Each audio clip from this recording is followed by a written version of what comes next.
So I'm here live in the studio. Thank you for your patience and the pause. While unfortunately I don't have staff with me today, so it was just me. So I had to pause to get receive our guest. It's traffic, but he is here live in the flesh, in the person of Wah. How are you, brother? Not bad, man. I appreciate you for having me. Definitely apologize to you and your audience for running late and the mix up from last week. So, yeah, I'm glad to be here, though, but I'm good. Amen.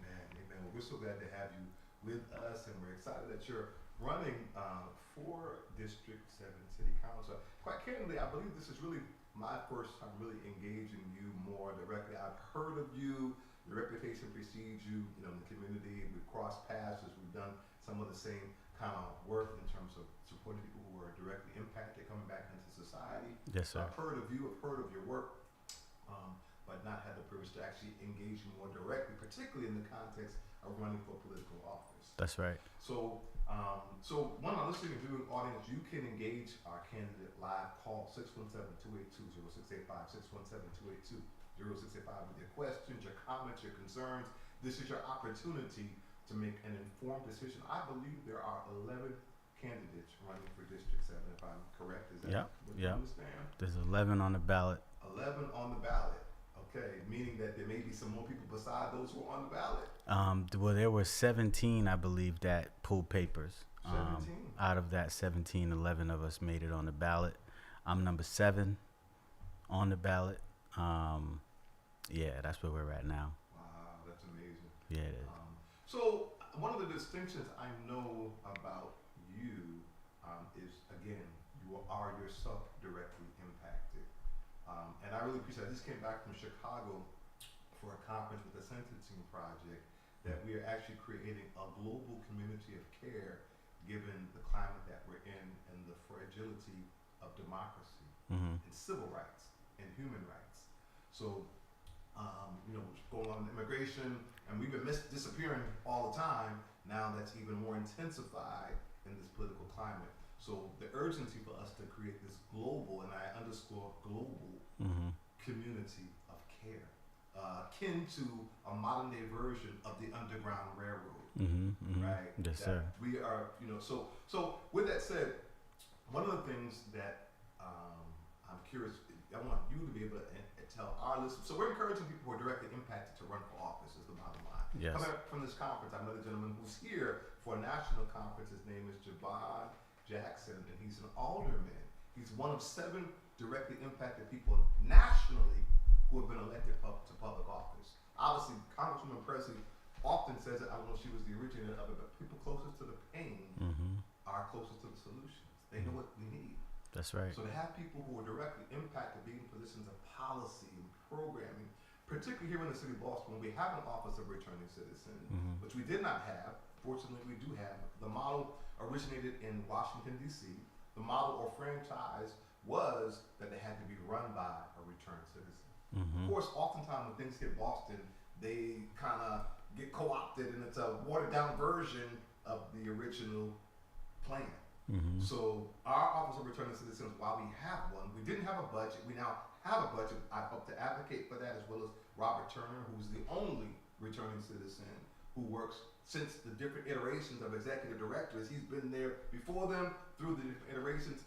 By my perspective, and many of us who work intimately with, he should be the ED. Right. But certainly the ED should be someone who's directly impacted. Certainly you should have more than one employee in the whole office, because how can you advocate for people who you don't even respect or really genuinely have a love or an empathy for? Right. I think that's exactly why it's important for someone to be in that role that's directly been impacted, because they're going to be the ones that's going to be able to advocate for what is actually needed.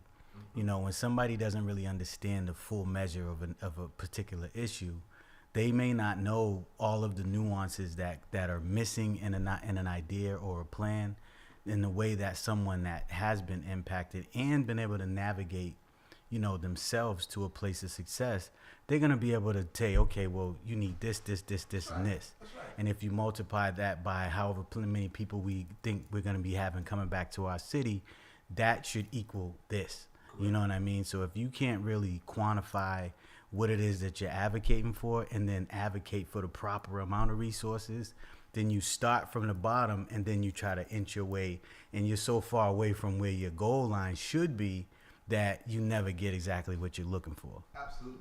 So with that said, Yep. should you become the district city councilor of District 7, would you advocate for the executive director of the Office of Returning Citizens to be a directly impacted person? Absolutely. I think that should be the case. Yeah. You know, now I will say there are some people who are impacted indirectly that may understand, you know, some of the things that their loved one or their family member may have gone through, but it's nothing like the person who's actually gone through it, because you saw those dark rooms, right? Like you felt that treatment from those correctional officers, or you actually seen exactly how hard it was to get an ID when you came out. So yes, I would absolutely advocate for that. And I appreciate your distinction. There's a difference between what I call empathy, meaning I can empathize, right? You know, I'm an empath. I can feel your pain. It hasn't been my struggle, Right. but I can empathize. There's a difference between sympathy, right? Like that's more the one. So sympathy, where I can feel your pain, with empathy, where I've been where you are. It's when you directly, you know, there's a difference between sympathy, I feel bad for you, a difference with an empathy that, no, I feel you because I've been in the same situation you've been in. There's That's a right. different anointing when it's your lived experience. That's right. So, And that's what I'm running on, brother. Like, truthfully, I'm running on lived experience in everything. I think our community has a lot of disparities that, you know, are minimally advocated for in some instances, because there isn't anybody that's actually lived through some of the stuff they're talking about. I'm not saying it's not possible, but I think that in this situation, I'm uniquely qualified for running for District 7 because of the fact that I was a black boy that grew up in Roxbury, suffered all of the negative outcomes that come from that, and survived it, and now have found the responsibility to come back and try to help other people.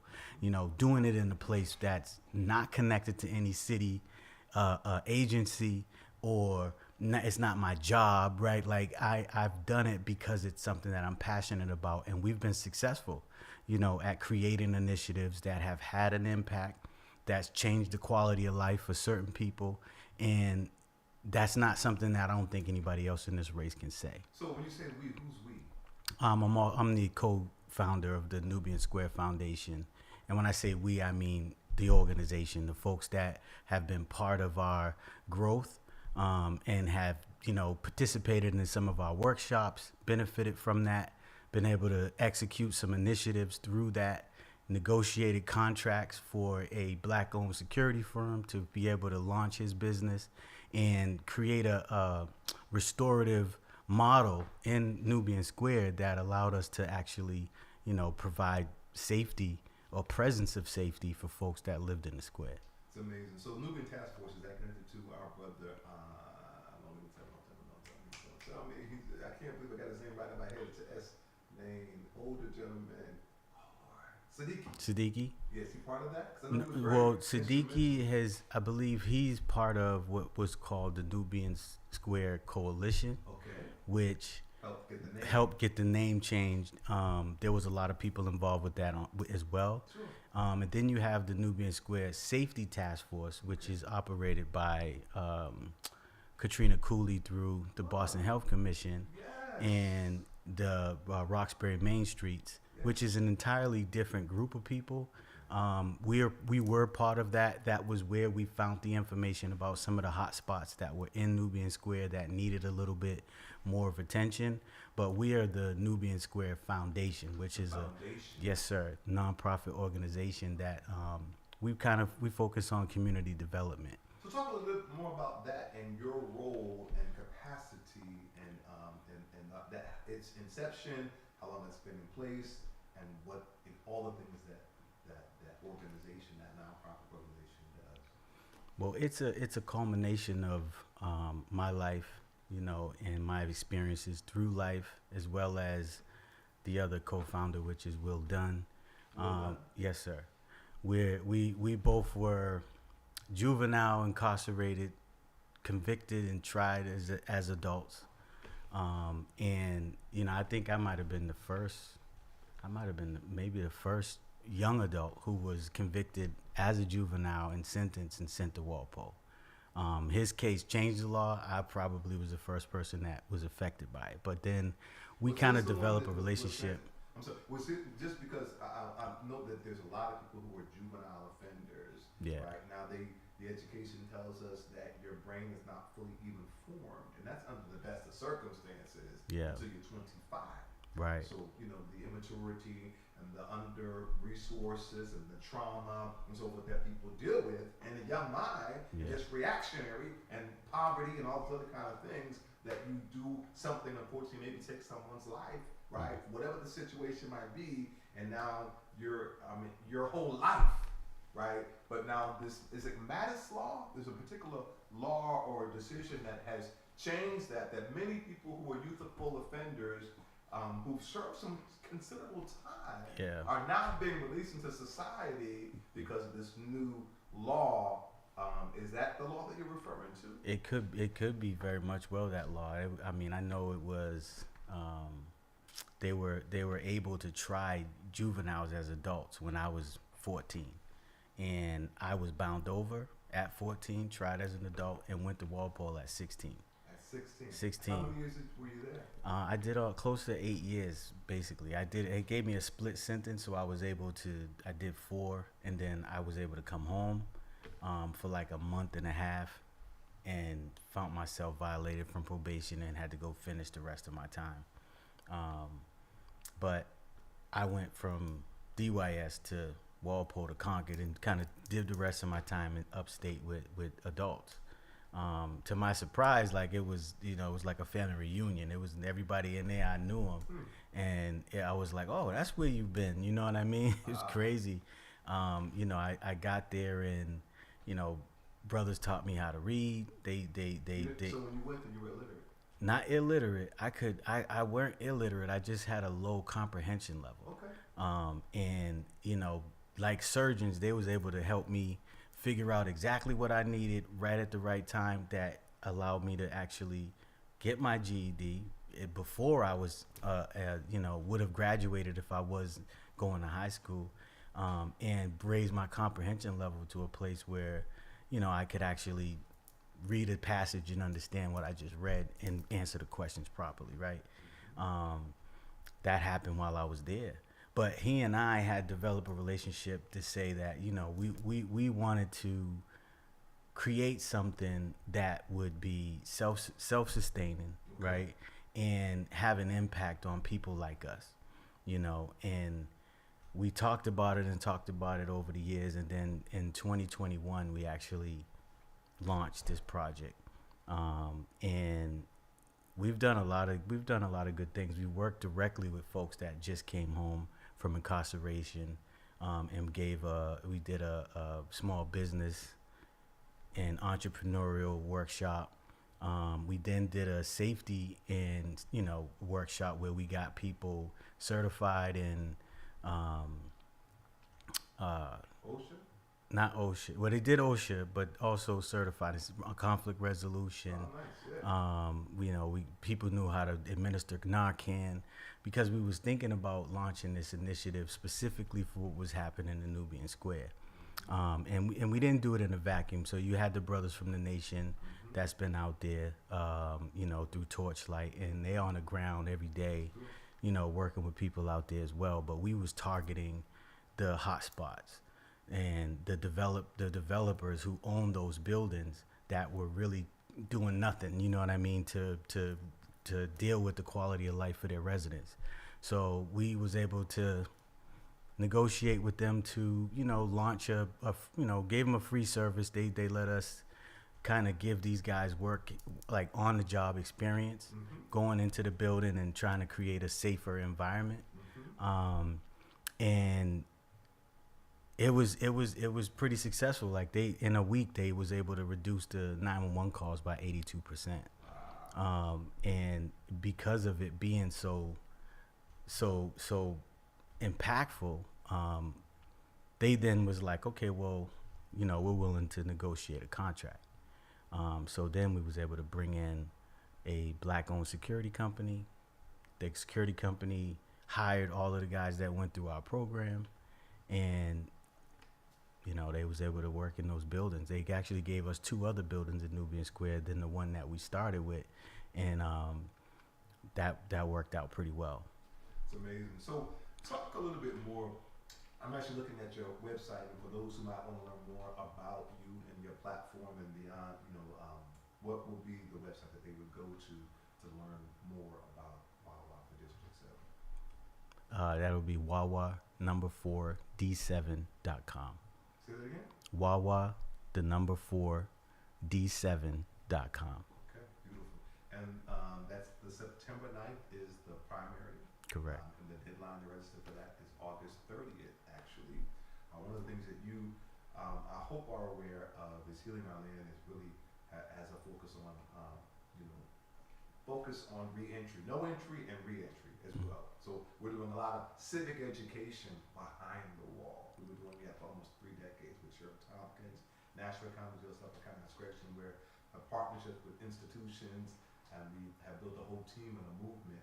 One, to do education behind the wall that people know they can vote, because people don't know that. Right. People don't know Massachusetts. If you're waiting pre-trial, you can vote. If you're serving a misdemeanor, you can vote. Only reason why you cannot vote in the state of Massachusetts is if you presently, and I underscore presently, serving time for a felony conviction. We're working to change that as well, right? Because that was not always the case. In Massachusetts, you could vote even serving a felony conviction, like Maine and Vermont, from its inception up until 2000. Unfortunately, in 2000, that right was stripped from people who were serving felony convictions in the state of Massachusetts because they were creating political action blocks and making impact. And people who were the powers that be, Republican Governor Cellucci at the time, felt that was too much power. And his quote actually goes on to say something to the effect of, like, that's too much power for people. The 13th Amendment says slavery was abolished with the exception of those who were convicted of a crime. Right. So, I don't know what it was verbatim, and I can pull it up, but in essence, he felt that was too much power for people. He said, if you cannot, something to the effect of, if you can't honor the most basic rules, then you don't deserve the right to be able to vote. So that's taken from you now. So in 2000, it really takes a constitutional amendment in the state to restore that. Right. Fortunately, guys. So then that leaves the question: is it a right or a privilege? Well, and right? Yeah. There's a right to things that are given to you by God. So no man's supposed to be able to keep you from that. And I'm in agreement. And right, I mean, the preamble says all men, right? And we understand that at one point the Constitution said we weren't even fully human, so they amended that, right? So there's still the mindset of, we got a caveat, the 13th Amendment, slavery was abolished with the exception, so you can treat them inhumanely, treat them like a slave if they are convicted of a crime. So that superimposes over the preamble that says all men are given these unalienable rights. There you go. What's unalienable about the fact you can take it from me? Right. We've got a president right now with 43 felony convictions. So you can serve the highest office in the land with 43 felony convictions. And I'm going to say it as a rich white man, but as a poor black or brown person with a felony conviction, you can't even cast a ballot for that same person that affects your own life and your family's livelihood while you're incarcerated for programming and rehabilitative and elected officials coming through courting you because they want your vote and you're a constituent. 7,700 people have lost their right in the state of Massachusetts because of felony convictions. Wow. So we're working aggressively with a signature campaign across the Commonwealth, because you got 14 counties and you need 20% from each county. You need 75,000 signatures on the ballot to get it on the ballot. And then people on the ballot have to favorably say, yes, we think this is a right everybody should have. Right. So we got a lot of work to do in a short time to be able to do that. So this is a rhetorical question, but I'm going to ask you, do you support universal suffrage, meaning that everybody should have the right to vote regardless of your felony conviction? Absolutely. I thought so. 150%. Quick question though, because I'm not so familiar with folks being able to vote in the House of Correction, or if they've been convicted of a misdemeanor. Where do they get to vote? Do they vote at their residence where they were, where they lived, or where they're registered, or do they have to register where they are and vote there? The choice is theirs, quite candidly, because The encouragement is the last place you are registered to vote is where your residency is. Okay. However, you are residing in the house of correction. Some people are indigent.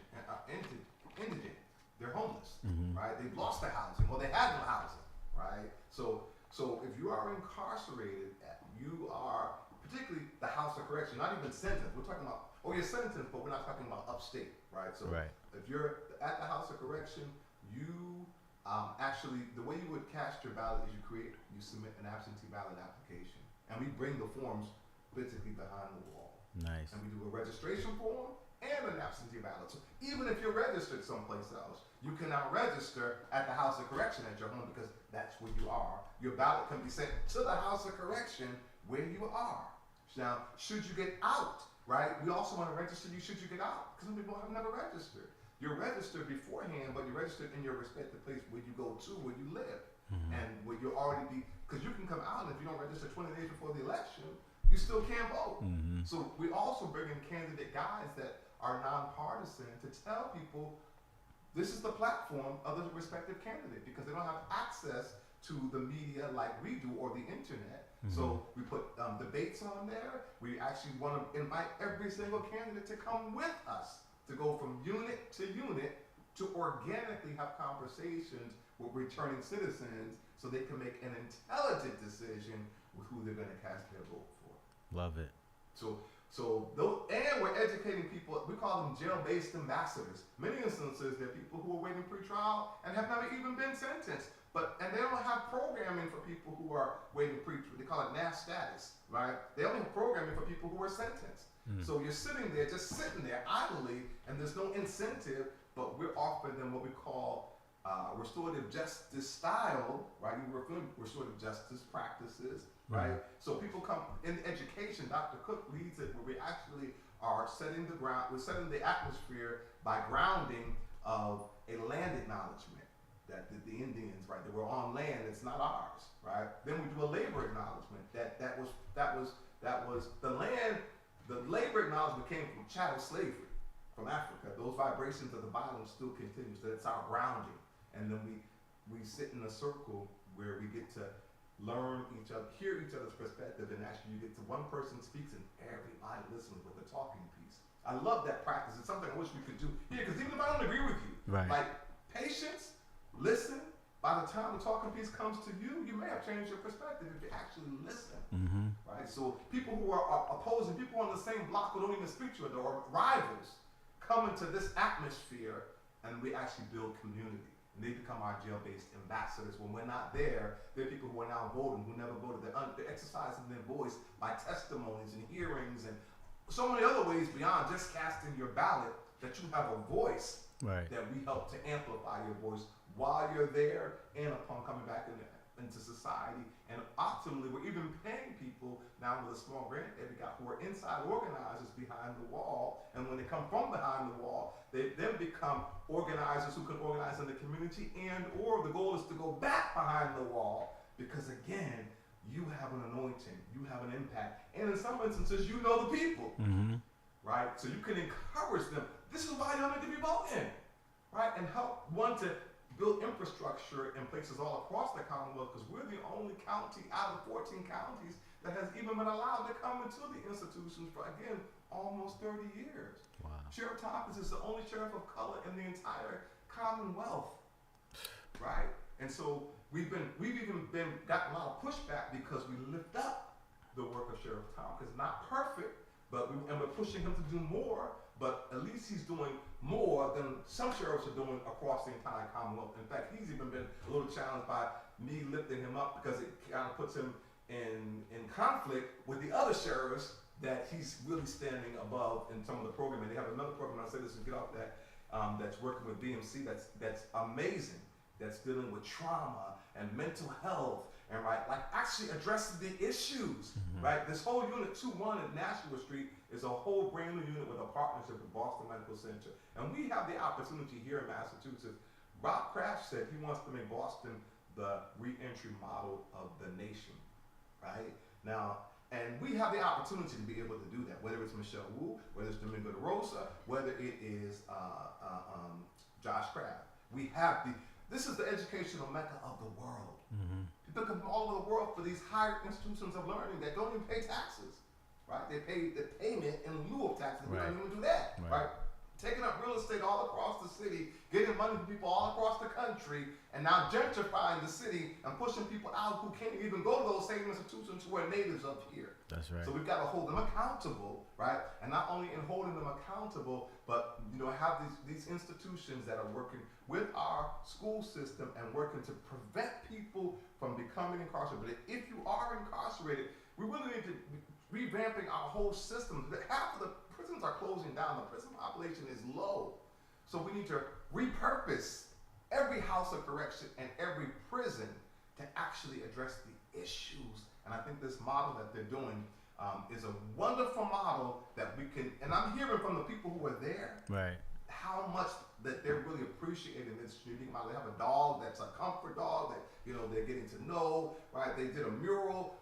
It's just a very unique, innovative kind of a program. And these are the types of things we need to lift up, invest into, and replicate and even make better so that we can really facilitate custody and care, not just custody or perpetual punishment. Right. So with that said, tell us more of, again, your story. I heard you say you're from Boston. I heard you say you were incarcerated, but help us to understand more of who is Wild Wild Bell. You said that your lived experience. So educate me and us with a little more of just your journey and your story that makes you uniquely positioned for this position for City Council for District 7. Yeah, I would go further into saying that, through my journey, I've learned how the city's budget translates into quality of life. And sometimes, we look at things in our community and we take for granted that there's, resources for it, but it's actually not. One of the neighborhood I grew up in is Lenox, and we didn't have a community center in our neighborhood that allowed us to do summer camp, or play basketball. We only had things that we could do outside in the summertime. Or we would have to go to a community center in a neighborhood that we may not have necessarily, been welcomed in. So there was a friend of mine's, and I don't want to talk too much about him, but he created or he recreated a space in the projects that allowed kids to come. He repurposed it and turned it into a neighborhood center, like a teen center where kids can kind of go in there, they can get off the street, get something to eat, do their homework, play video games. Then he would operate a summer camp there during the summertime. When he passed away, that space was then repurposed because the people who owned the space didn't want people coming in there that didn't live in the projects. So there was a whole host of kids that, we just saw running the streets outside, not having anywhere to go for summer. And we was able to actually create a small camp for them on our own. This was just my intro into really understanding where city funds should be allocated so that you're creating spaces for everybody. So there was a gap there that we kind of filled. And when we needed them to clean the park, we had to go to the city workers to come over and clean. So they had the resources to clean the park for the kids, but nobody was doing it unless we asked them to. So that gave me a real understanding of there being a need for the community to advocate for themselves so that the resources that are available can be used for the things that we need. And through my own advocacy working for the Boston Jobs Coalition, when I was helping to create, find out what jobs were going to be available with projects that came through Roxbury, I was able to kind of get a different perspective, right, from what it looks like to advocate with city officials or building coalitions of people in the community around a very specific thing. So those things combined, plus my lived experience of being incarcerated, growing up in a drug user's household, having to find a way to teach myself how to learn, right? And then surviving all of that and understanding my place in this community and why it's important for us to speak up. Nobody's gonna tell our story the way that we do. And those stories they're not necessarily ones that, you can tell somebody. I could just say and tell you everything that I've gone through in my life and you'll understand it.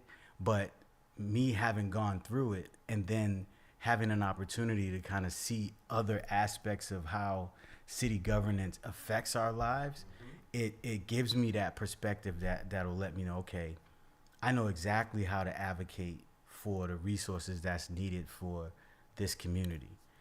If there's a grassroots organizing group that's at the forefront of a particular issue, my job is to listen to them. I don't think that I'm supposed to come into this with all of the bright ideas and come in and tell the community. No, the community knows what it needs, and there are people advocating for those things. There just isn't people listening and having the understanding that that's what the job actually is, right? The job is to listen to the community and implement the things that are in our power to do. And that's it. And a city councilor's role is pretty limited to the budget. We have leverage over the budget. We live in a strong mayoral system that gives the mayor pretty much all the power to do whatever the hell they want. Even if you advocate for money to go to a specific place, on the backside, the mayor can tell them move that money over here, and there's nothing we can really do about it. But we do have some leverage. We can try to add line items, and if we don't try, then we'll never know. So that's my goal, is to listen to the community, build the right relationships within City Hall so that we can get things done. So let me ask you, so let me just say this. So I'm going to read a little bit of your website here. It says, I'm running to represent District 7 on the Boston City Council. I was born and raised in Roxbury, as you said, in Lennox Projects. I'm a proud father of 3. Yes, sir. Okay. And a descendant of American freedmen. Yes, sir. So I want to talk a little bit about that in just a moment, as well as your family, and someone who has faced and overcome real life challenges. I know what it means to be counted out. I also know what it means to fight your way forward. After being released from incarceration, I made a conscious decision to dedicate my life to being a part of the solution. And I talked a little bit before about your path, Jobs Coalition, so I hear the website talks about your path that's been rooted in your purpose. I appreciate that. You talked about, it says here, you are a mentor at Mission Safe, which I believe that's right on Dorchester Ave. It is now. When I was working there, it was located in Roxbury. Okay. So I've seen Mission Safe there. I'd like to talk a little bit more about that and what it is. I see you also were a street worker for the city of Boston. Yes, sir. And as you already said, co-founder of the Nubian Square Task Force. And he says, Foundation. A foundation. Forgive me, I keep saying that. That's like in my head. Gotta get foundation. I've walked with our young people through some of their hardest moments, helping them choose peace over violence, powerful hope over despair, and community over chaos. I'm curious how you do that. So I'm not sure if you can remember all those things. We'll process those and come back. Yes, sir. Yes, sir. So working at Mission Safe was my first professional introduction to youth work. Before that, I had already, kind of been working with young people unprofessionally. It wasn't my job.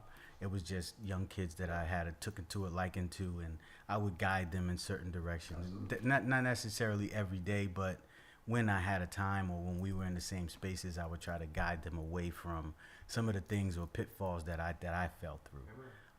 And when I was able to join Mission Safe and it become something that I got paid for, it was like a aha moment. Like, wow, I could do this, and this is like a job. Like, this doesn't feel like a job. It feels like this is just what I would do anyways. But I was able to get these young men to, try things that they never thought they would do before, and take them outside of their comfort zone. Put them in situations where, they could challenge themselves to see themselves doing something other than what they've been doing. I'm not going to say that's like the end-all, be-all solution to everything, but I do think that broadening young people's horizons giving them a more of a global view of what's going on. It kind of changes their perspective of who they are, what they should be doing, and who they should be doing it with. So that's a lot of the work that we did there at Mission Safe, and shout out to Mission Safe because they're still doing it. I still go by the boxing program over there in Dorchester still to this day. I keep contact with a lot of the young men that I was working with directly through that experience, and it's not something that I would have changed. But I was also able to go into the street worker program with the city. And there it was more the same, but I was just working with a different group of people. The leadership of the street worker program identified that I had a connection in Lenox. It was a hot spot. A lot of young kids out there that were on, the list.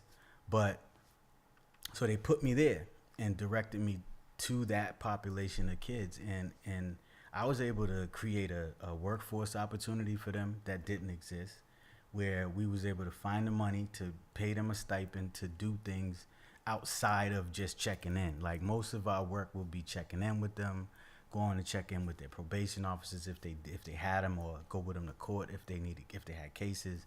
But this gave me an opportunity to gather them. Like, yo, Lon, I got something for you to do every single day, and it's like a job.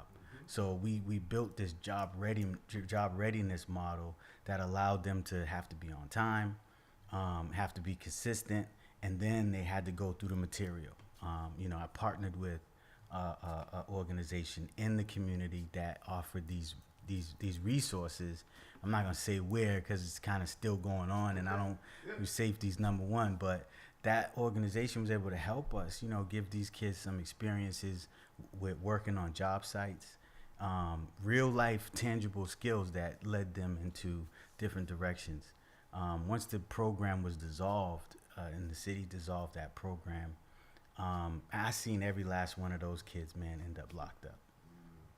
Every one of them. Like immediately that next summer, like every single one of them was incarcerated, and a couple of them have come out since then, and I'm working with them now, trying to help them find jobs. And one kid just had a baby. Like it's deep. It's deep. Yeah. A few things come to mind when you say that. One is, I'm not sure if you're familiar with a gentleman named Devon McNeil.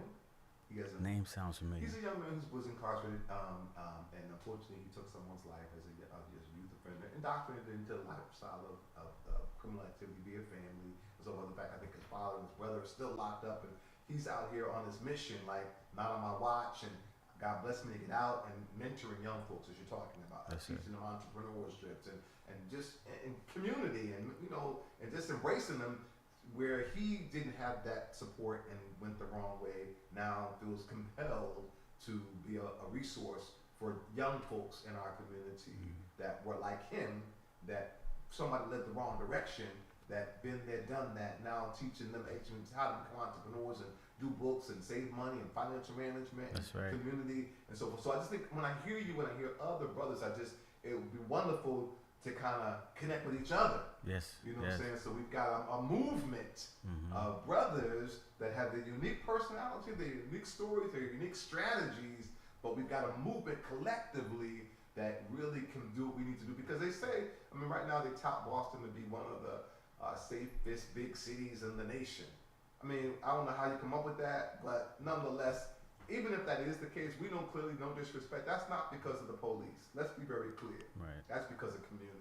Folks, nonprofits, other folks like folks who just are in the community making a difference, right? So, with that said, the People's Academy, you familiar with Chief Michael Thomas and the People's Academy? Yes, sir. So that's another thing. We support him. I got his bracelet. I'm a big proponent of him.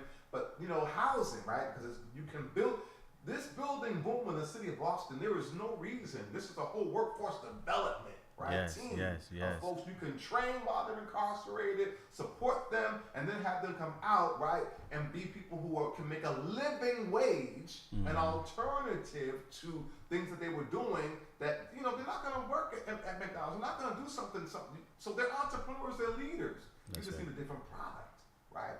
So being able to teach them how, and if you've got honest people who are participating in the building, and I know people who've done it, like my brother-in-law, I don't know if you know Dennis Everett, who is actually the director of restorative justice. They're going to honor him at Life After Prison on tomorrow night's program at Hibernian Hall with Ruth Rollins and a host of other folks. I'll right? be there, yeah. You'll be there? Absolutely. All right, I'll see you there as well. My sister, Katrina Hobbs Everett, who's his wife, she's going to be receiving the award for him initially because his daughter is actually getting married the next day. And he's got to be there for her dinner rehearsal, so she's going to come. He's going to catch up with us that night. But my point is that there are folks who are coming out of incarceration, right? Who are coming back in the community, who are becoming leaders in our community, right? Who are operating in their calling and in their anointing for no entry and real effective re-entry because they've done it. That's right. And you can help. It's one thing to do a bunch of years in prison. As a young man we're working with, who has been to jail, but he's not been to prison. And his challenge is, he's meeting a lot of guys who are coming out who've done 30, done a lot of years. And he's like, that's beautiful that y'all survived that and you came out, but I don't want to do that, right? We're trying not to do that. So his thing is to speak to the younger generation and the gangs and so forth to prevent them, and because he was indoctrinated into the gang lifestyle by his family.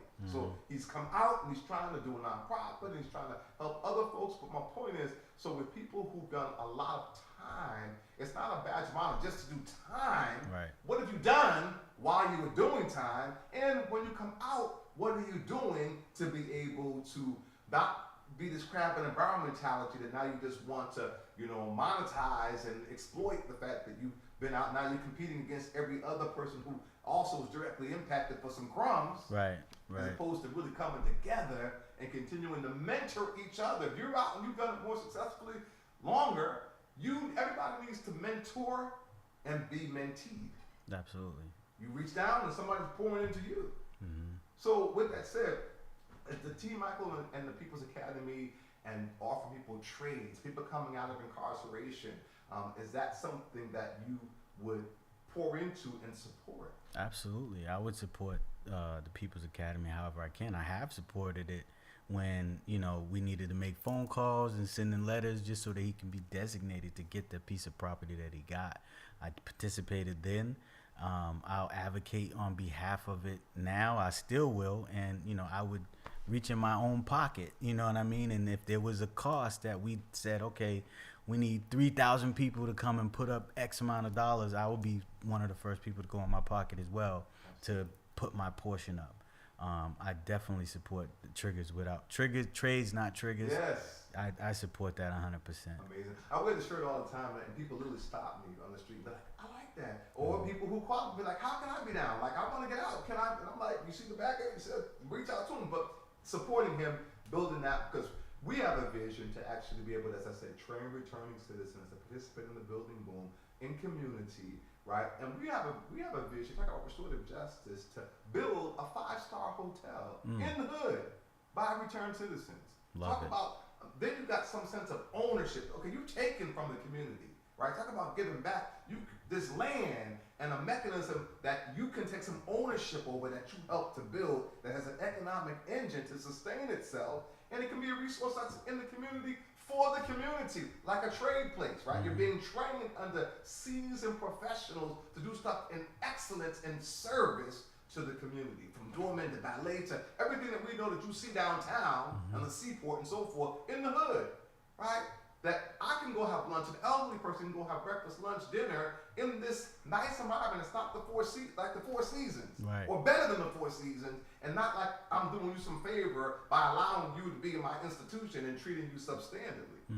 You understand? Yeah, I'm with that. So, and then it houses a block of room that houses people who are directly coming out. So we build a relationship while you're inside, support you. That then when you come out, the person whose job is to drive literally comes picks you up in the SUV, right? So instead of your boys picking you up, you got now the movement who's built relationship with you, picking you up at the door, taking you to cash your check, getting your first nice meal, whatever you got to do. If your next block, the goal is ultimately, right now until that manifests, we're taking people to where their program is and supporting them while we're trying to build it. But ultimately, once we build the hotel Can you imagine? You pick them up and then you go to the hotel where you get a sense of dignity and pride because I live here and I work here and I'm in community and I got a whole community around me that has an individual plan to support me and me being the leader God's called for me to be holistically.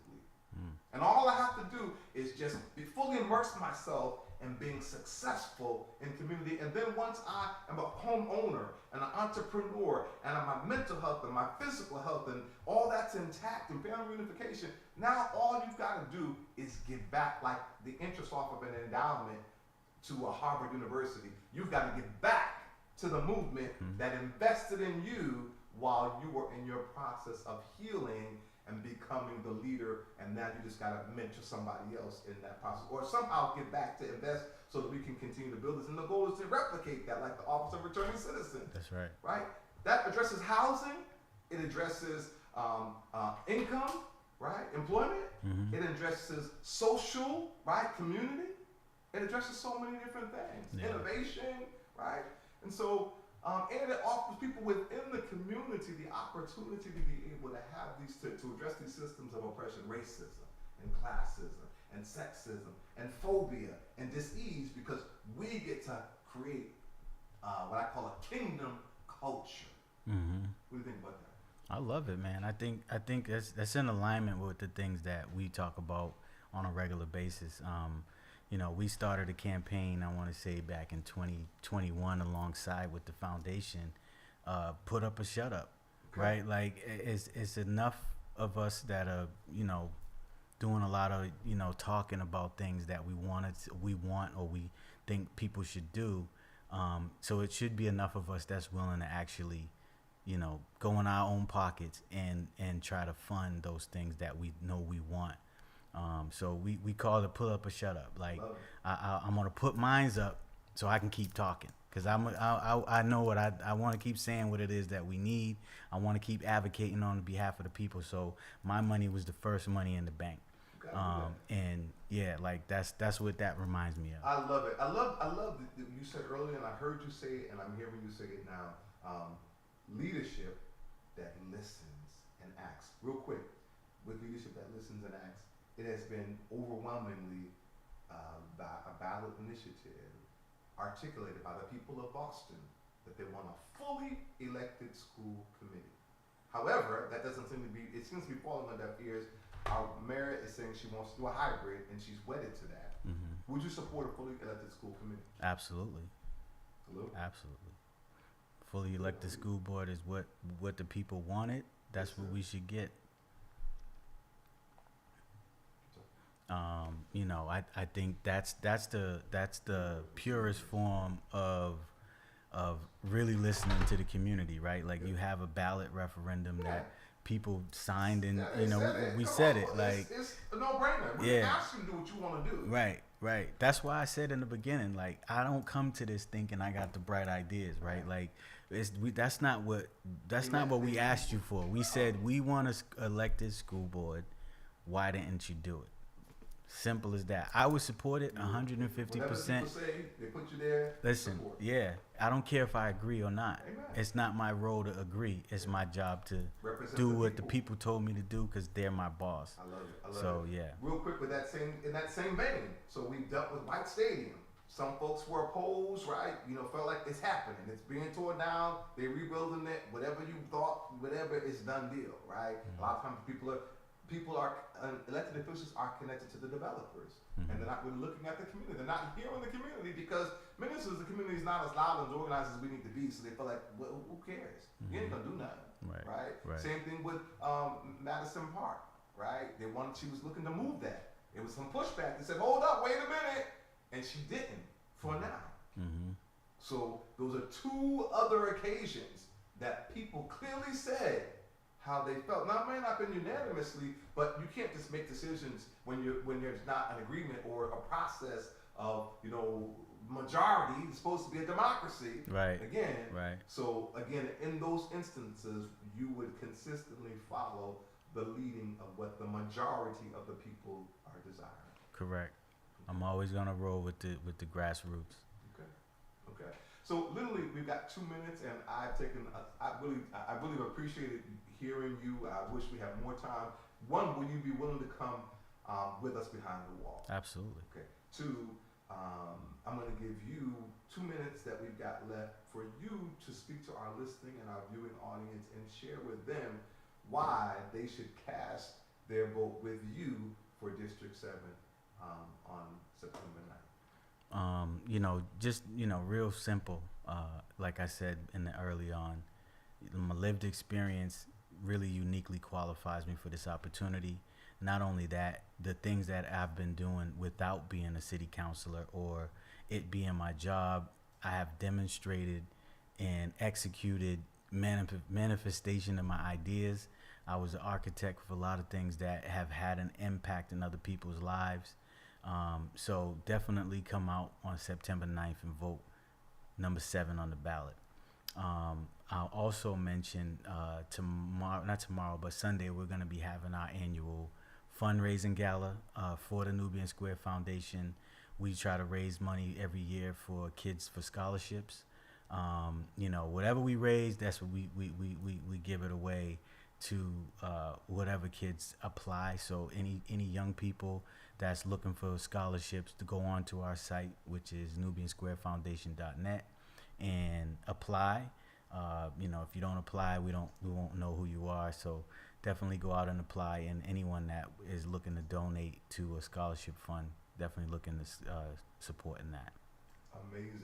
Wallow Bell, thank you so much for being my special guest. It's been a pleasure talking with you. I look forward to working with you behind the wall, engaging our returning citizens, and God bless you on your campaign journey. Thank you. You're welcome. And thank you, our listening and viewing audience, for being with us. We're going to pause and go to our station ID. We do have a guest that will be with us on the other side of the top of the hour, Saeed Abrikaram. I know I'm probably saying that wrong, but he's also running for District 7, who will be with us momentarily. So stay tuned. 617-282-0685. We'll be right back.